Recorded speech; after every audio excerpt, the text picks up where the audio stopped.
TDP నాయకులు పెంక శ్రీనివాస్ బాబు ఆధ్వర్యంలో నాయకులు కార్యకర్తలతో టీడీపీ జనసేన బీజేపీ ఉమ్మడి శాసనసభ అభ్యర్థి పంతం నానాజీతో ఆత్మీయ సమావేశం. కాకినాడ రూరల్ విద్యుత్ నగర్ చల్లా కళ్యాణ మండపంలో టీడీపీ నాయకులు పెంక శ్రీనివాస్ బాబు ఆధ్వర్యంలో నాయకులు కార్యకర్తలతో టీడీపీ జనసేన బీజేపీ ఉమ్మడి శాసనసభ అభ్యర్థి పంతం నానాజీతో ఆత్మీయ సమావేశం నిర్వహించారు. ఈ సందర్భంగా పెంక శ్రీనివాస్ బాబు మాట్లాడుతూ రూరల్ నియోజకవర్గంలో పంతం నానాజీ గెలుపు తథ్యమని నాయకులు కార్యకర్తలు కృషి చేసి కూటమి విజయానికి నాంది పలకాలని సూచించారు. అనంతరం రూరల్ టీడీపీ కోఆర్డినేటర్ కటకం శెట్టి వెంకట ప్రభాకర్ మాట్లాడుతూ అరాచక వైసీపీ పాలనలు సామాన్య పెద్ద మధ్యతరగతి ప్రజలు తీవ్ర ఇబ్బందులకు గురయ్యారని, రాష్ట్రంలో కూటమి ప్రభుత్వం ఏర్పాటు అయ్యి చంద్రబాబు నాయుడు ముఖ్యమంత్రిగా అయితేనే రాష్ట్ర భవిష్యత్తు ఉంటుందని ప్రజలు విశ్వసిస్తున్నారు అని అన్నారు. ఈ కార్యక్రమంలో రూరల్ నియోజకవర్గం టీడీపీ జనసేన నాయకులు తదితరులు పాల్గొన్నారు.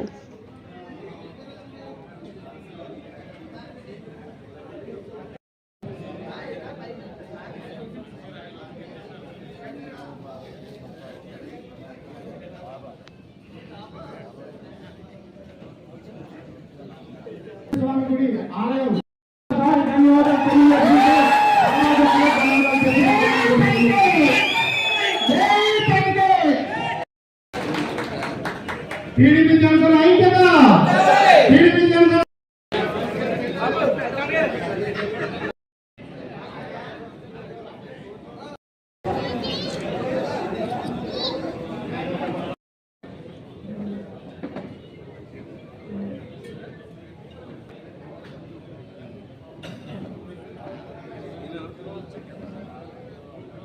60-40 పక్షాలు ఉంటుంది. నేను ఫస్ట్ నుంచి చెప్తా ఉన్నాను. 60 తెలుగుదేశం, 40 జనసేన పార్టీ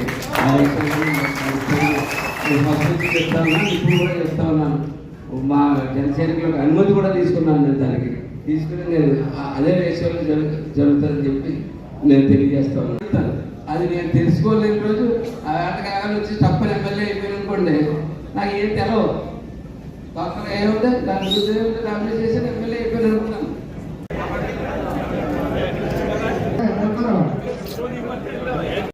అందరికీ కూడా ధన్యవాదాలు తెలియజేస్తూ, అదేవిధంగా ఎమ్మెల్సీ ఎక్స్ఎమ్మెల్సీ చిక్కాల రామచంద్రరావు గారికి, అదేవిధంగా మరి 15 రోజులు, కేవలం 15 రోజుల్లో విజయదంగా ముగించడానికి రెడీగా ఉన్నటువంటి పంతం నానాజీ గారికి కూడా అందరికీ శుభాభినందనలు తెలియజేసుకుంటున్నాను. పెంకే శ్రీనివాస బాబు గారు అలహాబాద్ గురించి చంద్రబాబు నాయుడు గారు హామీ వరకు వచ్చేంత వరకు ఉండి, చంద్రబాబు నాయుడు గారు హామీ ఇచ్చి రానున్న రోజుల్లో బాబా గారి పాత్ర కాకినాడ రూరల్ నియోజకవర్గంలో అద్భుతంగా ఉంటారని భరోసా కల్పిస్తూ పంతం నానాజీ గారిని గెలిపించుకుని ఇప్పుడున్న మెజార్టీ కన్నా మరి బాబా గారు కూడా ఎంపీగా అప్పుడు బాబు గారు పక్కనే సానా సతీష్ గారు ఉన్నారు. ఆయనతో బాబాకి ఏం చేయాలన్నది నేను సతీష్కి చెప్తాను అని కారు ఎక్కించుకుని తీసుకొచ్చారు. కానీ ఆయన బిజీ షెడ్యూల్లో హెలికాప్టర్ ఎక్కి ముందు కారులో ఆయనకేమో నేను నైట్కి ఫోన్ చేస్తానన్నారు. నాకు కూడా వెళ్ళినప్పుడు నేను సతీష్కి మళ్ళీ నైట్కి ఫోన్ చేస్తాను హెలికాప్టర్ ఎక్కిస్తాను. అయితే ఫోన్ రాలేదు ఆయనకు ఉన్న బిజీలో. దాంతో నేను నామినేషన్ వేయడానికి వచ్చాను, రెడీ అయ్యాను తప్ప నానాజీ గారిని పాడు చేసే ఉద్దేశం అప్పుడు లేదు. ఎంచేత ఆ నామినేషన్ అయితే ఆయన బాబు గారు గుర్తొస్తుందేమో అనుకున్నాను. లాస్ట్కి ఏమైందంటే సానా సతీష్ గారు, సుజనా రంగారావు గారు, సతీష్ గారు విజయనగరంతో మాట్లాడతాం.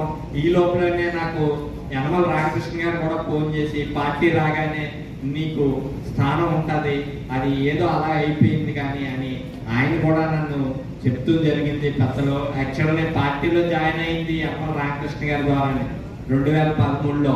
ఆయనే నా గురించి వచ్చి ఆ రోజు నేను 1000 మందితో పండుగ తప్పించుకున్నాను ఆయన చేత కాకినాడలో. అప్పటికి ఆయన ఎప్పుడు రారు పనిగట్టుకుని ఎవరికైనా, కానీ నాకు వచ్చేలాగా నేను ఆయనకి జనసేన ఒకలా చూస్తారు, తెలుగుదేశం వాళ్ళు ఒకలా చూస్తారు. అసలు నాకు మీరు పరిచయం ఏంటి? 10 రోజులు 15 రోజులు అలాగా కాదా తెలాలి. పేరు నల్లగారు ఇన్ని వేల మంది కార్యకర్తలు ఇంత పెద్ద పార్టీ ఒకసారి వచ్చి కలిసినండి మీ అందరి పేర్లు నాకు నల్లగారంటే ఎంత నేను ఎందుకంటే 3-4 పేర్లు చెప్పి సాగిపోయాను. ఎందుకంటే నల్లగారు కొంచెం 4 రోజులు పడుతుంది. దయచేసి అర్థం చేసుకోండి. మన ప్రయాణం ఈ 15 రోజుల ప్రయాణం కాదు. మన ప్రయాణం సుదీర్ఘమైన ప్రయాణం, 5 సంవత్సరాల ప్రయాణం మనం చేస్తూ ఉన్నాం. అంత 10 రోజులు అయిపోయింది లేక 15 రోజులు ఈ లోపల నా పేరే అతను పక్కలేకపోతున్నాడు, నా పేరే తెలుసుకోలేదు అంటే మన ప్రయాణం 15 రోజుల ప్రయాణం కాదు. మన ప్రయాణం 5 సంవత్సరాలు ప్రయాణం. ఇది అది బట్టి బాగా గుర్తుపెట్టుకోండి. అందరం మనం 5 సంవత్సరాల పాటు మనం అందరం కలిసి ప్రయాణం చేస్తాం.